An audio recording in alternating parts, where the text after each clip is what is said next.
Radio Gabon, il est 8 heures.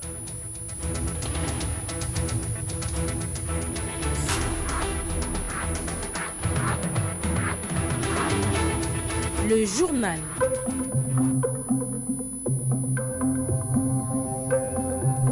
Très bonne matinée, messieurs, dames. Ahmed Benivaka, bonjour. Bonjour Bruce, bonjour à tous. Nous sommes aujourd'hui le jeudi 4 mars 2021. Les titres du journal. Au sommaire, le gouvernement vient de mettre en place un comité de pharmacovigilance dans le but d'enregistrer et d'évaluer les éventuels effets indésirables qui pourraient apparaître chez les personnes ayant été vaccinées contre la Covid-19. Lutte contre les violences en milieu scolaire, l'Église évangélique du Gabon et la société Encadrement Plus se mettent dans la main pour freiner ce fléau nuisible pour la jeunesse gabonaise. La problématique de la collecte des déchets ménagers et industriels, toujours d'actualité, les populations lancent un énième cri d'alarme. Voilà pour les titres.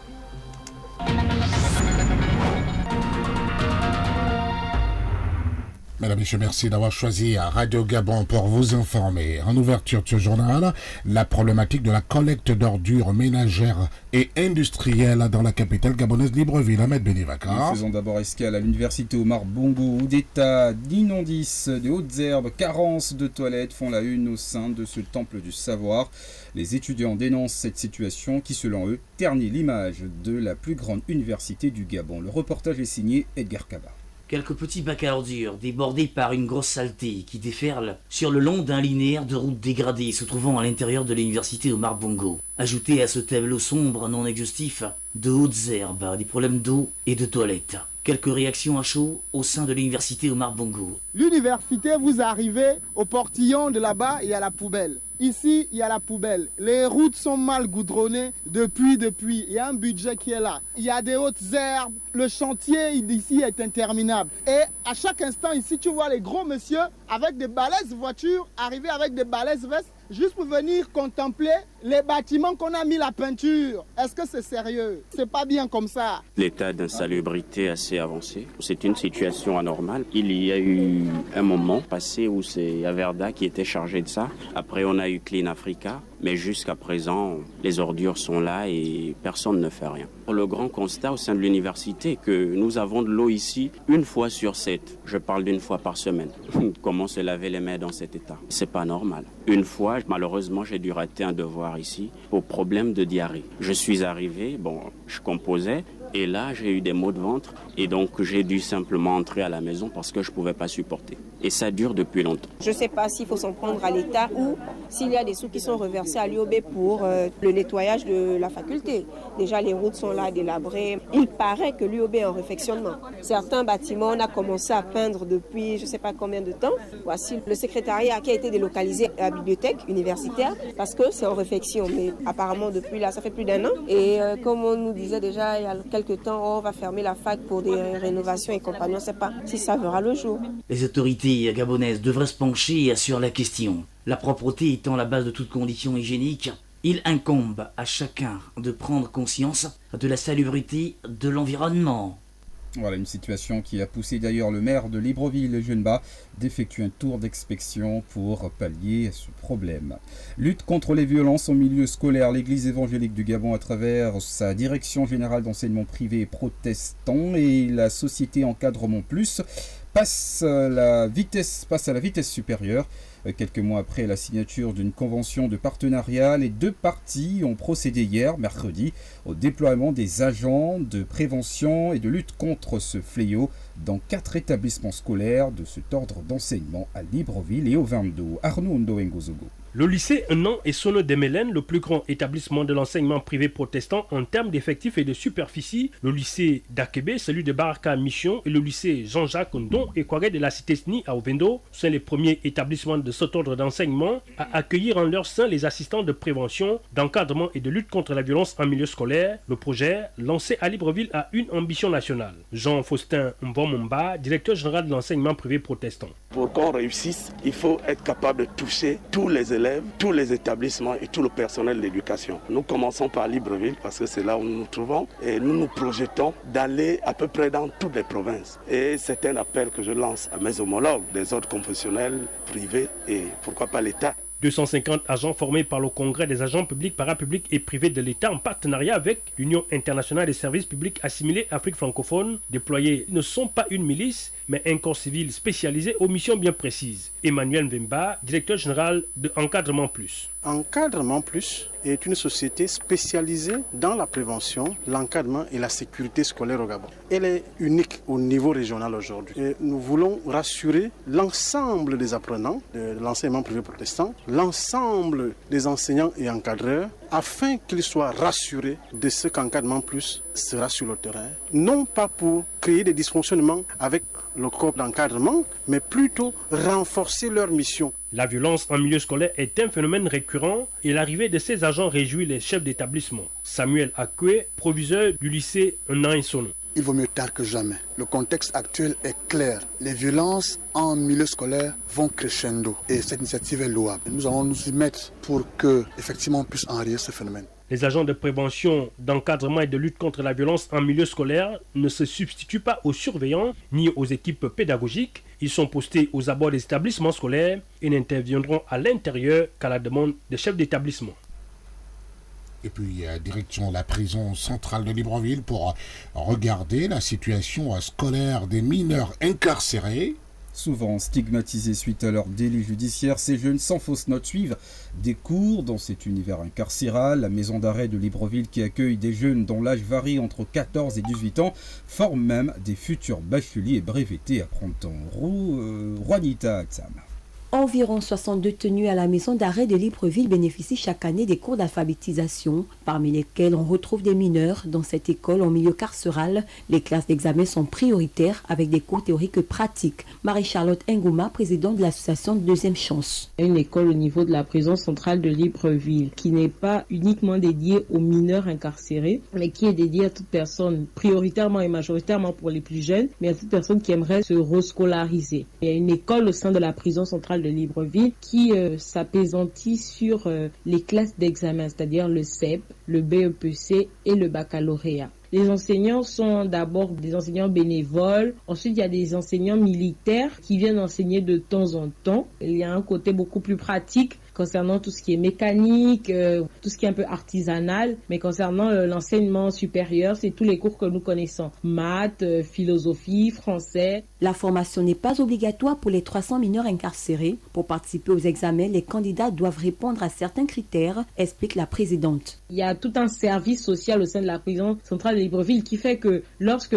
eux, à leur niveau, ils sentent que quelqu'un est apte à passer un concours ou est apte à reprendre des études de façon particulière au sein de la prison centrale, ils n'y vont pas de même ordre pour pouvoir permettre à ce jeune-là de pouvoir se remettre sur les bancs de l'école. Dans ce programme éducatif, les responsables de la prison centrale sont accompagnés par des associations, à l'exemple de l'association Deuxième Chance. Nous, particulièrement l'association Deuxième Chance, on s'occupe des mineurs incarcérés, pas de tous les mineurs incarcérés, mais de ceux dont on peut s'occuper au niveau de leurs procédures juridiques, au niveau du renforcement des entretiens psychologiques, spirituels et pédagogiques. Et nous, ce qu'on fait, c'est une passation entre la prison et l'extérieur. Avec plus de 80 mineurs formés chaque année, l'objectif visé par l'école est de faciliter la réinsertion des jeunes incarcérés à leur sortie de prison. Radio Gabon, la référence. Et puis le Gabon, à l'instar de la communauté internationale, célèbre ce 4 mars la journée mondiale de la lutte contre l'exploitation sexuelle, un problème de taille mondiale, surtout en ce temps de Covid-19, où naissent sur les réseaux sociaux plusieurs formes d'exploitation et d'abus sexuels sur mineurs. Lauriane Mezza.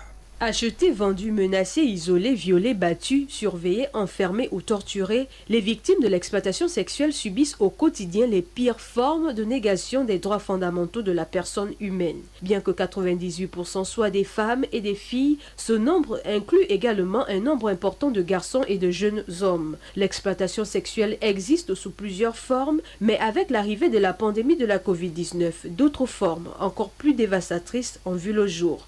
Il s'agit des abus sexuels en ligne ou hors ligne, pendant et après les mesures de confinement, menaçant ainsi d'éroder davantage la situation de millions d'enfants dans le monde. De plus, le modèle utilisé pour produire, diffuser ou consommer en ligne des contenus met en scène des abus sexuels sur des enfants, ce qui favorise l'augmentation de l'activité en ligne des personnes à la recherche de matériel pédopornographique en raison du temps accru passé à l'intérieur. L'objectif de cette journée, sensibiliser les populations sur les dangers auxquels s'exposent les plus jeunes sur les réseaux sociaux. Eux qui sont victimes de cyber-intimidation, surtout ceux restés sans surveillance parentale. La prudence est de mise, surtout en cette période trouble. Il faut donc que de nombreux pays créent des services de protection comme c'est le cas au Gabon afin de soutenir et de pallier des risques accrus d'exploitation chez les jeunes. Il s'agit ainsi de prévenir ou d'atténuer les risques accrus de violence, de maltraitance, de négligence et d'exploitation des enfants lors des situations d'urgence nationale comme c'est le cas avec la pandémie de la Covid-19. Le saviez-vous? Il existe des gestes simples à connaître pour empêcher la propagation du coronavirus. On les appelle les gestes barrières. Quels sont-ils? Se laver fréquemment les mains avec un désinfectant à base d'alcool ou de l'eau et du savon. En cas de toux et d'éternuement, couvrez la bouche et le nez avec le coude fléchi ou un mouchoir.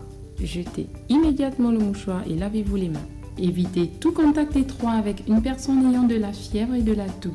Saluez sans se serrer la main. Évitez les embrassades. Nettoyez les objets et les surfaces souillées. Si vous présentez des symptômes de la grippe, fièvre, toux, éternuement, difficulté à respirer, ne vous rendez pas dans une structure sanitaire ou chez votre médecin traitant. Appelez le 1410.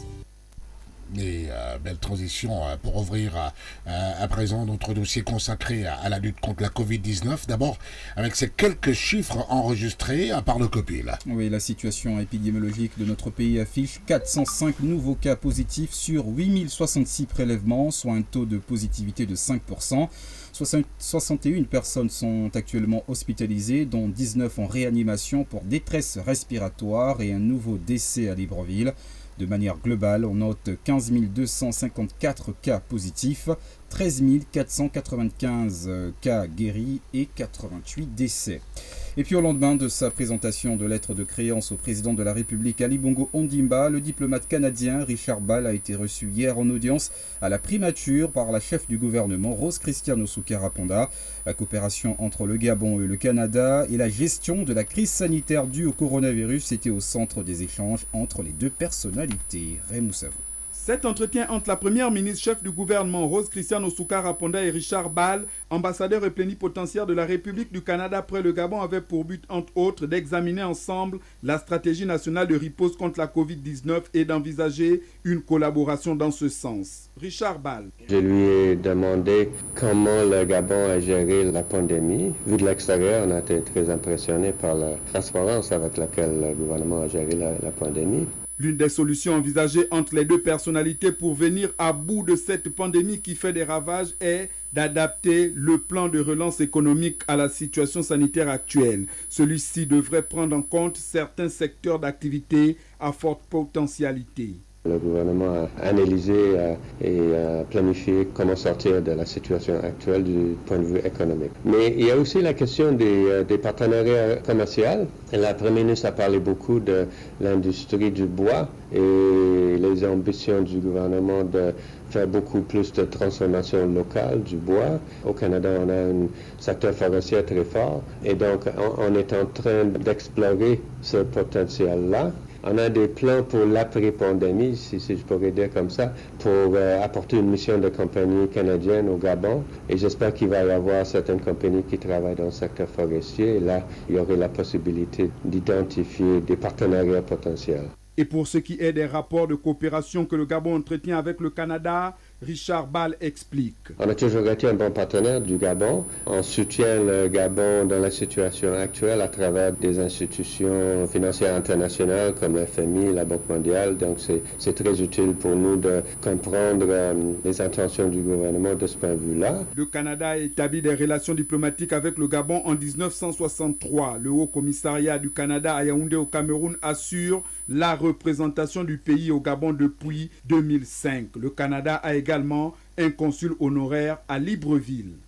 Et puis, dans le cadre du lancement de la campagne nationale de vaccination contre la Covid-19, le ministre en charge de la Santé était face à la presse hier. Oui, Guy-Patrick Obiandon a annoncé que le gouvernement vient de mettre en place un comité de pharmacovigilance dans le but d'enregistrer et d'évaluer les éventuels effets indésirables qui pourraient apparaître chez les personnes ayant été vaccinées contre la Covid-19 et que la réception des premières doses de vaccin se fera dans les tout prochains jours. Nous l'écoutons au micro d'Ahmed Ranzengi. Il s'agit d'un mécanisme qui est mis en œuvre pour tout nouveau produit pharmaceutique à l'effet de s'assurer de sa bonne tolérance. Ce comité comprend des experts du ministère de la Santé, de l'Enseignement supérieur, du CERMEL, des consultants nationaux et des partenaires techniques. Leur objectif premier est d'élaborer des supports de suivi qui concerneront les fiches de consentement éclairées, le carnet de vaccination, le dossier du suivi du sujet vacciné. L'objectif est de collecter et analyser tous les ressentis que les personnes vaccinées pourront avoir après la vaccination, mais également de pouvoir collecter tout le dossier médical du patient afin que, avant la vaccination, le comité de vigilance puisse avoir toutes ces informations. Est-ce que la personne a des comorbidités? Est-ce que la personne est hypertendue, diabétique? Est-ce que cette personne a récemment eu la Covid-19 ou pas? Ce sont toutes ces informations qui doivent être collectées pour faire en sorte qu'une décision soit prise. Ce mécanisme de pharmacovigilance exigé par tous les fabricants de vaccins contre la Covid est mis en place dans tous les pays qui organisent la campagne de vaccination contre la Covid-19. Pour ce qui est de COVAX, nous continuons toujours à discuter avec l'initiative COVAX. Ils ont les critères d'éligibilité, de rapidité, de livraison dans certains pays. Le plus important pour nous, c'est d'avoir adhéré à cette initiative et d'attendre le tour du Gabon. Nous avons aussi négocié en bilatéral avec certains pays amis qui nous proposent un certain nombre de facilités. Par exemple, la Chine qui va faire un don de 100 000 doses de vaccins. Ces vaccins arriveront dans les tout prochains jours. Donc les plus hautes autorités s'activent à ce que la vaccination puisse démarrer dans les tout prochains jours. Voilà le docteur Guy-Patrick Obiandon, ministre gabonais en charge de la santé, au micro d'Ahmed Ryan Zengi. Il faut toujours rappeler que la Covid-19 continue de toucher l'ensemble du pays. Et donc, après une série de tests réalisés dans la commune de Mouabi, chef-lieu du département de la Douni, un premier cas vient d'être détecté. À cet effet, écoutons les précisions du médecin chef du centre de santé de Mouabi. Effectivement, le département de la Douni a recensé son premier cas positif à la Covid-19 en date du dimanche. Il s'avère que nous avons reçu dans notre département la coordination provinciale de la Covid-19 qui est venue nous appuyer, nous donner des informations supplémentaires par rapport à la deuxième vague qui sévit au Gabon. Et en même temps, il était question de nous évaluer sur toutes les activités que nous menons ici dans notre coordination départementale. Pendant cette formation, parce qu'il s'agissait de former le personnel médical pour les prochains prélèvements des cas suspects ou des cas probables que l'on pouvait avoir. Et dans cette pratique, on a dû prélever quelques personnes dans le département et il savait que parmi ces différents prélèvements, qu'on ait eu un cas positif d'un résident à Mouabi. Effectivement, le département de la Douni, particulièrement la commune de Mouabi, a enregistré son premier cas de Covid-19. Il faut noter que le laboratoire qui examine les prélèvements ne se situe pas au centre médical de Mouabi. Le centre médical de Mouabi aujourd'hui est habilité à prélever des patients probables, des cas, on peut dire des cas probables ou des cas suspects. Voilà, on peut faire ces prélèvements, mais les prélèvements sont acheminés tout droit au CHR de Tibonga où est situé le laboratoire Covid de la province. Donc c'est à ce niveau qu'a été examiné les différents prélèvements et c'est au sortir de ces examens que le cas positif a été déclaré. La suite de cette édition d'information avec la page internationale de Clovis Monica Monfombi. Bonjour Clovis. Bonjour Bruce. Le Sénégal d'abord, l'opposant à Ousmane Sonko a été arrêté hier. Le député a été arrêté hier, on l'avait dit Bruce, et conduit à la section de recherche. Rappelons que l'opposant sénégalais avait d'abord affirmé qu'il ne se rendrait pas à la convocation avant de changer d'avis sur les conseils de ses avocats. La tension est montée, des militants ont été dispersés dispersés à coups de gaz lacrymogène pour trouble à l'ordre public et participation à une manifestation non autorisée. Cela a provoqué de heurts entre forces de l'ordre et manifestants qui se comptaient libérer Sonko. Autre arrestation, Clovis, celle de l'opposante béninoise Rokia Madougou, candidate des démocrates. Récalée pour la présidentielle du 11 avril, les candidates du parti d'opposition Les Démocrates, selon son avocat, cette dernière a été arrêtée hier en début de soirée à Porto-Novo au Bénin, alors qu'elle venait d'achever une conférence publique avec d'autres candidats de l'opposition dont les dossiers ont été également rejetés. Rokia Madougou, gardée à vue, sera présentée au procureur à la fin de l'enquête. Selon ses avocats, ses téléphones lui ont été confisqués. Le gouvernement béninois n'a fait aucune déclaration et le procureur spécial doit s'exprimer devant la presse aujourd'hui 4 mars 2021 à Cotonou. Parlons à présent des législatives du 6 mars prochain. Côte d'Ivoire, une campagne à l'heure de l'apaisement. Le dernier jour de campagne avant les législatives du samedi 6 mars 2021, 4 mois après une présidentielle boycottée par les adversaires d'Alassane Dramane Ouattara, elle marque le retour aux urnes des opposants. La présidentielle au Niger, le camp de Ousmane conteste toujours, le camp de Bazoum reste serein. L'opposition affirme préparer des recours après le second tour de la présidentielle. Les résultats provisoires proclamés par la commission électorale indépendante donnent Mohamed Bazoum, candidat du PNDS au pouvoir, en tête avec près de 56% des voix devant Mohamed Ousmane, crédité d'un peu plus de 44%, alors que l'opposition revendique la victoire avec 50,3% des suffrages. Le camp de Mohamed Ousmane affiche sa sérénité. Merci beaucoup, Clovis.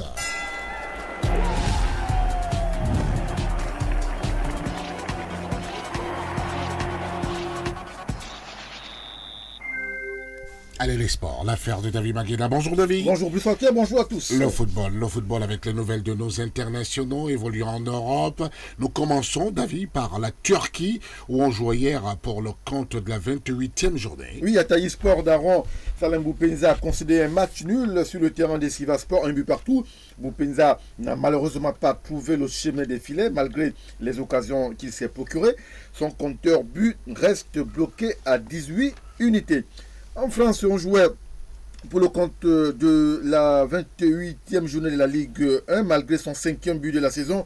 Denis Athanas Bouanga et la Saint-Etienne se sont inclinés à domicile 3-2 face à Lens. L'attaquant gabonais a joué toute la partie. Il a donc réduit le score sur penalty dans les arrêts de jeu. Mauvaise opération de Dijon des internationaux gabonais Bruno Ekwele Manga et Didi Don Ibrahim. Les Bourguignons ont été battus par Brest 3-1. Les deux Gabonais ont joué l'intégralité du match. Cette défaite enfonce un peu plus Dijon vers la Ligue 2. Allez, cap sur la Serbie, on discutait la 24e journée. L'étoile rouge de Belgrade de Kanga Kakugelor domine Bakat Pola 3-1. Le milieu de terrain des Panthères a inscrit le deuxième but de son équipe sur penalty à la 68e minute. C'est son 5e but de la saison. Retour en Afrique, 3e journée du championnat du Mali de football de première division. Le derby de Bamako entre Djoliba de Bamako et le club olympique de Bamako n'a pas connu de vainqueur. Les deux équipes se sont séparées 2-2, 0 but partout. Le milieu de terrain des Panthères, Merlin Abdoulaye Tandjingora, a été titulaire pour la première fois avec son équipe, Merlin et Tandjingora, et que nous avons joué au téléphone juste après le match. Nous l'écoutons. Je suis déjà très content de retrouver les terrains de foot et surtout de reprendre du plaisir. Voilà, le Djoliba me donne cette opportunité-là d'être en compétition et surtout de jouer dans un championnat qui est beaucoup physique et avec beaucoup d'intensité. Je découvre le championnat malien. Aujourd'hui, c'était ma première. C'était pas du tout facile. Mais bon, on a pris un point aujourd'hui et on est très content. Et on rejoue dimanche parce que ici, le championnat malien, la particularité, c'est que ça se joue tous les 3 jours. C'est vraiment ce qu'il me fallait. Et moi, je suis ici pour un objectif bien précis, retrouver du rythme et puis rebondir ailleurs. Voilà, on parle de notre sport à présent. Armel Njoembogo rempile à la tête de la Ligue de Wushu de l'Estuaire. Oui, le président sortant et unique candidat a été réélu pour un mandat de 4 ans par les 6 délégués. Armel Njoembogo décline ici quelques actions qui constituent sa feuille de route. On l'écoute.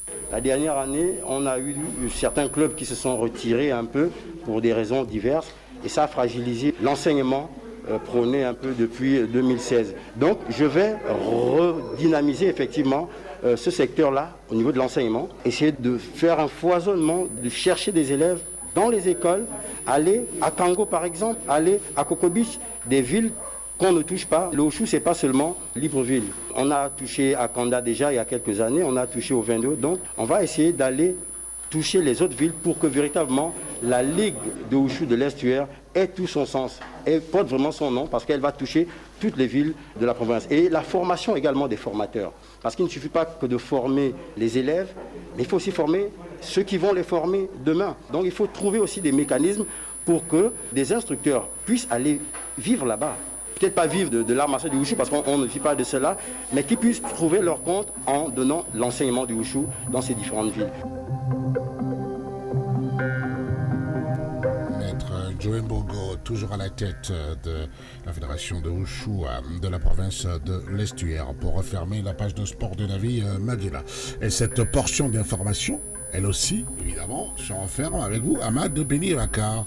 Le gouvernement vient de mettre en place un comité de pharmacovigilance dans le but d'enregistrer et d'évaluer les éventuels effets indésirables qui pourraient apparaître chez les personnes ayant été vaccinées contre la Covid-19. Lutte contre les violences en milieu scolaire, l'Église évangélique du Gabon et la société Encadrement Plus se main dans la main pour freiner ce fléau nuisible pour la jeunesse gabonaise. Et puis, la problématique de la collecte de déchets ménagers et industriels, toujours d'actualité, les populations lancent un énième cri d'alarme.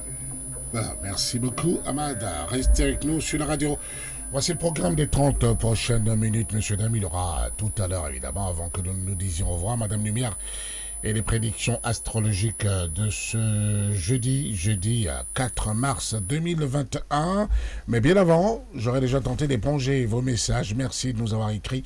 Merci de nous écrire toujours. C'est Bonjour le Gabon, toujours sur le regard gendarme de Michel Bokango, jusqu'à 9h.